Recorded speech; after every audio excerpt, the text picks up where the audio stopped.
Then I'm going to translate it. Then I'm going to use that for my own practice. And then I'm going to say, thank you for letting me know that. Oh, I can see that what you're hearing and what I'm trying to communicate, there's a pretty big rift between that. But it sounds like what you're hearing or what is mattering to you is you're wanting a relationship where you experience me as more flexible. You're experiencing me as more positive. Is that true? Am I hearing you right? When I hear you say, I just complain all the time and I'm inflexible, I'm guessing what you're longing for is more positivity and more flexibility. Am I hearing you right?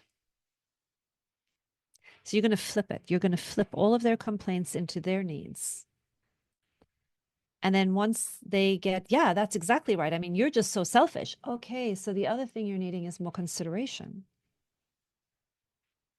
So the trick there is you learning not to take it personally and flipping all of their quote unquote attacks and complaints into them. You're going to hear it as they're just trying to show me what they need.